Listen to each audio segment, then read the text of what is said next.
Сәлем, сіздермен жол болғыш. Бұл 2025 жылы оқылған 4-ші кітап Стендель, красный и черный деп аталады.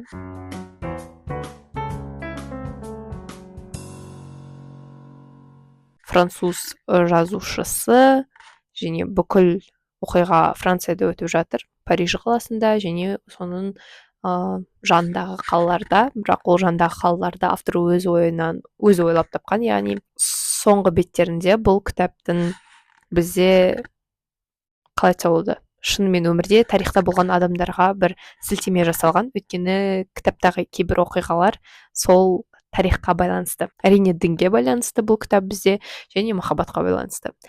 Шыны керек, Ги де Мопассанның жизнь және милый друг кітаптарына бір атмосферасы ұқсайды десе болады. Өйткені жаңағыдай бір жас бала, оның алғашқы өмірге деген қадамдары, оның жалпы білім алуға құштарлығы, өмірде кездесетін бір қиындықтары және отбасының кейбіреулеріне тірек болу, ал кейбір адамдарға отбасы кедергі болу туралы. Басында мен ойладым, неге бұл автордың аты, тегі дұрыс кәдімгідей жоқ деген сияқты, Стендель деген псевдоним екен. Бұл кітапқа көзім қалай түсті десеңіздер, кездейсоқ, жай ғана жанынан әдемі болып көрінді. Ескі кітап, ескі баспа. Мен 7 күн 30 минуттан кітап оқу челленджінде 67-ші беттен бастап оқып бастадым және осы жақында бітірдім. Бұл автордың 2 танымал кітабы бар екен. Сол 2 танымал кітабының біреуі осы красный и черный. Неге красный и черный деп аталды десем, яғни қызыл мен қара. Кітаптың соңына келгенде өзім негізі түсінбедім. Бірақ Google-дан іздеп қарағанда, яғни қара түс, спойлер айтпас үшін, дінге байланысты дейік, ал қызыл ол жай ғана жастық шақ, махаббат, сондай эмоцияларға байланысты. Осы француз кітаптарында түсінбейтінім, махаббат деп кішкене адамдардың шайып кететіні бар, өмірден түңіліп, соның негізі біртүрлі аяқталады. Өйткені мен күтпеген соң, білмеймін, мен бұндайды күтпедім бұл кітаптан. Сондықтан соңында осындай бір оқиға болған кезде және бұл кітап сонымен аяқталғанына көзім жеткенде, өйткені ары қарай тағы да беттер болды, мен ол аяқталмаған шығар десем, ол жай ғана жаңа айтқандай тарихи тұлғаларға сілтеме екен. Ал кітап сонымен бітеді. Не түйдім? Сол сұраққа оралатын болсақ,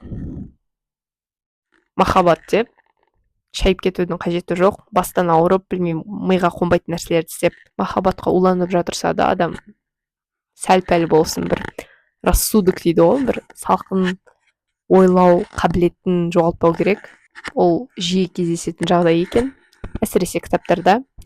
Өмірде де бір-екі рет көргенім бар енді шет жағасынан, бірақ сонда да кітапта енді әдемірек көрсетіледі. Және ойлау қабілетін жоғалтпауға тырысу дегенде бір дұрыс жолды ұстану ма, өзінің қағидаттарында ешқашан бұзбау дегенде, егер сен сол қағидаттарын дұрыс деп ойласаң, оларды жетілдіру, басқа адамдардың әрине көзқарасын біліп жүру, қарау, өзіңді бір дағдыға келтіру, нақты бір өзің көзқарасын арқылы сен өмірде нақты бір орныңды таба аласың деп сенем.